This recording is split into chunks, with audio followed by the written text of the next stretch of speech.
Connect হচ্ছে যে একটু মানে ঘুম ভাঙতে পারে। আচ্ছা টুকটাক সর্টিং দেখেন, সর্টিং আগে উপরে আছে তো পরীক্ষা যদি পড়ায় লাগবে জাস্ট দিয়ে রাখি। জি ম্যাম, আমরা যখন ডাটা স্ট্রাকচার করতেছি তো ডাটা স্ট্রাকচার করার সময় আমাদেরকে মানে অ্যালগরিদমে হাত দিচ্ছি না, তারপরেও না হাত দিলেও অ্যালগরিদমে হাত পড়ে যাবে, মানে টাচ একটু এসেই পড়ে। মানে কি মানে হচ্ছে কি যে আমরা অ্যালগরিদমটাকে মানে কানেক্টেড বিষয়গুলো হচ্ছে কানেক্টেড আর কি। তো অর্থাৎ অ্যালগরিদমের টুকটাক বিষয়গুলো আমাদেরকে অ্যানালাইসিস করতেই হবে। এখন এর মধ্যে একটা জিনিস হচ্ছে কি ডিভাইড এন্ড কনকার, মানে হচ্ছে আমরা যখনই কোনো একটা ঝামেলায় পড়ি তখন করি কি আগে আমাদের যে এলিমেন্টগুলো আছে ওগুলোকে ভাঙি, ভেঙে ওইটা থেকে সলিউশন করার চেষ্টা করি। ওই এক ধরনের অ্যানালাইসিস, অর্থাৎ যাই করতেছি না কেন প্রত্যেকটা জিনিস হচ্ছে কি অ্যানালাইসিস করার চেষ্টা করি। তো অ্যারে লুপ এই জিনিসগুলো আমি যত জায়গাতেই যাই না কেন সব জায়গাতেই কাজে লাগে। আমি জাস্ট একটা ছোট একটা প্রবলেম দেখার চেষ্টা করি। তো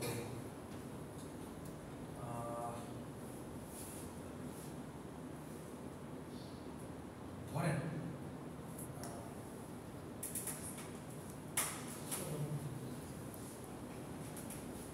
আচ্ছা analysis and design, predict the cost of an algorithm in terms of resources and performance. So performance যখন আমরা অ্যানালাইসিস করছি কথার মানে হচ্ছে যখন প্রোগ্রামটাকে আমি সলভ করলাম, এখন এক একজন এক এক ওয়েতে প্রবলেম সলভ করে। আপনারা দেখছেন ধরুন একটা সিএপি প্রবলেম বের করতে আপনারা ওই ইয়া করছিলেন, প্রবলেমটার নাম হচ্ছে দেখি প্রবলেম করছি। আচ্ছা সেদিন তো স্যার যে ক্লাস করাইছিল কেমন করছিলেন? স্যার সেদিন আমাদের একটা কন্টেস্ট নিয়ে আমাদের অবস্থা দিতে দেখেছি। স্যার বুঝতে পারছেন যে আমরা কি অবস্থায় আছি, স্যার আমাদেরকে সেটার জন্য নেক্সট ক্লাস থেকে নোটটা দিতে চাইছে।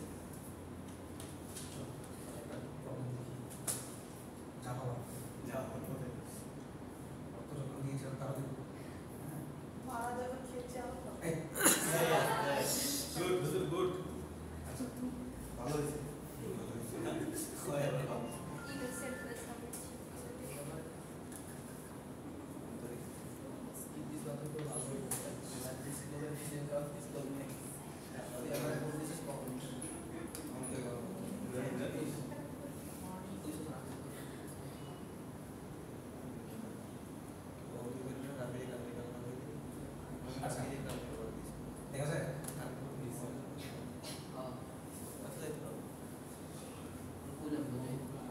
এটা যদিও সিটি ওয়ানে কোন পেপার পড়াইছেন মনে আছে? জি স্যার, ওয়াটারমেলন একটা করেছেন? জি স্যার। আচ্ছা তো মনে আছে স্যার ছিল অনলাইনে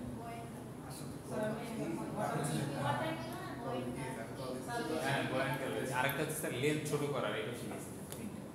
এই বড় একটা থাকবে, প্রথম ওয়ার্ড শেষের প্রথম লেটার শেষের লেটারটা থাকবে, আর মাঝখানে যে কটা মাঝখানে যে কটা ডিজিট ছিল যে সংখ্যাটা বসাইতে হবে। স্যার আমরা পারি না স্যার। মানে স্যার ওই যে স্ট্রিং থাকবে শেষেরটা প্রথমেরটা লিখতে হবে, মাঝখানে কোথাও কত এবার সকালে আমরা Division এ। আর এই ক্যাম্পাস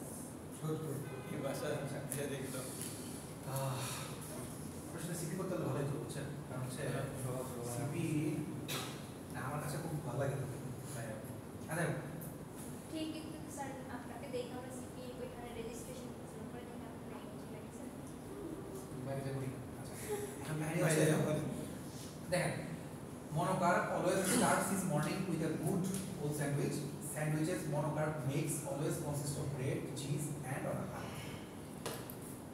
হাসপাতাল হচ্ছে কি যে monocarp নামে একজন বস আছে, সে কি করছে তার মর্নিং শুরু করে হাসপাতাল স্যান্ডউইচ দিয়ে, এবং স্যান্ডউইচের মধ্যে তিনটা জিনিস থাকে, এক হচ্ছে ব্রেড, চিজ অথবা হচ্ছে কি হাম, এন্ড অর হাম, মানে হচ্ছে কি হয় হ্যাম অথবা থাকে না। যেটা এটা হচ্ছে কি শুরু করেন আর একটা মাংস পিণ্ড follows the formula piece of bread a slice of cheese or ham a piece of bread তারপরে কাহিনী তারপর হচ্ছে কি a slice of cheese or ham a piece of bread মানে মানে হচ্ছে আমার যখন আমি খাওয়া দাওয়া করতেছি হ্যাঁ সলিউশন করে আগে হচ্ছে আমার কাহিনী বুঝি স্যার আমার কাহিনী তো হ্যাঁ এই আমি আসলে কি মানে সলিউশন যে আপনি ইচ্ছা সেটা নেবেন ওটা বিষয় না আমার সলিউশনে আমি যেভাবে ইচ্ছা সেভাবে বের করবো কোডিং পরে করবো কোডিং হচ্ছে লাস্টে যে করবো আগে হচ্ছে কি আমি কি বুঝতেছি সেটা আগে আমি খাতায় লিখি আমাদের প্রবলেম সলভিং ক্ষেত্রে আমার কাছে মনে হয় জিনিসটা বেশি কাজে লাগবে সেটা হচ্ছে কি যে আপনি বুঝতেছেন যে এই প্রবলেমের সলিউশনটা এইভাবে হতে পারে তো সেই সলিউশনটা আপনি বাংলায় খাতা লেখেন কোডিংয়ে না বাংলায় খাতা লেখেন বাংলায় ইংলিশে লেখা অঙ্কে লেখেন সমস্যা নেই লিখলেন লেখার পরে ওইটাকে কিভাবে হচ্ছে কি আমি সলিউশন করতে পারি ওইটা হচ্ছে কি আমরা দেখার চেষ্টা করবো যে হ্যাঁ এইটাকে কোডে আনতে পারি কিভাবে কোডে এনে সেগুলোকে ডিপি মানে ডাইনামিক প্রোগ্রামিং হতে সবগুলোকে একই করে দেবো আচ্ছা দেখেন এ পিস অফ ব্রেড মানে পয়লা হচ্ছে ব্রেড থাকলো একটা তারপর হচ্ছে কি স্লাইস অফ চিজ অন হ্যাম গেল তারপর হচ্ছে কি এ পিস অফ ব্রেড তারপরে হচ্ছে কি ডট দেখো আগে একটু ডট দেখো তারপর হচ্ছে কি a slice of cheese or ham তারপরে হচ্ছে এ পিস অফ ব্রেড আপনারা বুঝতেছেন যে আমার যে কাহিনীটা সেটা হচ্ছে কি যে এই রইতে চলতেছে হয় চিজ থাকবে অথবা হ্যাম থাকবে তো তারপর হচ্ছে কি আমার একটা ইয়া তৈরি হলো স্যান্ডউইচ তৈরি হলো আচ্ছা স্যান্ডউইচ গুলোর বাটার বলা যাই হোক তৈরি হলো এই পর্যন্ত বুঝতে পারছি জি স্যার এত লোক আমার হলো পরের পর্যন্ত যাই so it always has bread on top and at the bottom and it alternates between bread and filling where filling is a slice of dot city মাঝখানে যে পাঁচ ডলার মাঝখানে আরো অনেকগুলো ব্রেড আর চিজ আছে থাকতে পারে মানে শুরু করছে শেষ করছে ডট দিয়ে বোঝাইছে যে মানে আরো থাকতে পারে মানে ধরো যে ব্রেড আছে মাঝখানে dot dot dot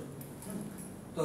so it always has bread on top and at the bottom অর্থাৎ প্রথমে একটা ব্রেড আর নিচে একটা ব্রেড থাকবে এটা অলওয়েজ সঠিক তারপরে and it alternates between bread and filling এবং এই কাহিনীটার ভিতরে যে জিনিসটা আছে তার মাঝখানে ব্রেড আর ফিলিং দিয়ে মাঝখানে ফিলিংটা তৈরি করা সেটা শুধু ফিলিংও হতে পারে বা ব্রেড আর ফিলিং দুটোই হতে পারে যদি শুধু উপরে আর নিচে ব্রেড থাকে আর মাঝখানে হচ্ছে কি চিজ আর হ্যাম থাকে চিজ অথবা হ্যাম থাকে তাহলে একটাই হয়ে গেল আবার যদি মাঝখানে চিজ আর হ্যাম দিয়ে আরো লেয়ার বানাতে চান তো লেয়ার বানাতে গেলে আবার ব্রেড দিতে পারে তো ওই সবগুলো মিলে ছিল একটা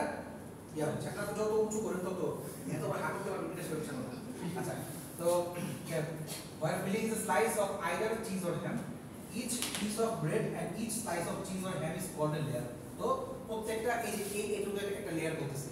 মানে এই কাহিনী একটা লেয়ার একটা লেয়ার প্রত্যেকটা হচ্ছে কি লেয়ারগুলো এক একটা হচ্ছে কি মানে চিজ অথবা হ্যাম দিয়ে তারপর হচ্ছে একটা লেয়ার হচ্ছে আচ্ছা তো এই পর্যন্ত ক্লিয়ার এই পর্যন্ত বুঝতে পারছি পরে আসি টুডে মনোকার পোকা and discover that he has এত পিসেস অফ ব্রেড কিছু একটা মানে এত সংখ্যক তার ব্রেড আছে অ্যান্ড এত সংখ্যক স্লাইস আছে অফ চিজ অ্যান্ড এত সংখ্যক স্লাইসেস অফ হ্যাম আছে so what is the maximum number of layers is morning sandwiches can have সংখ্যা এবার ক্লিয়ার দিয়ে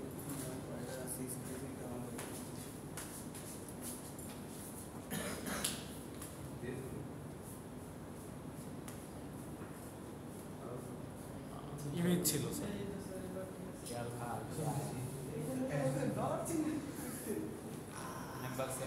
নতুন আচ্ছা মানে এই তারা লিখছে তখন হচ্ছে কি মনে হয় ইয়েতে লিখে দিয়েছিল যে আপনার এমএস মডেল লিখে দিয়েছিল মানে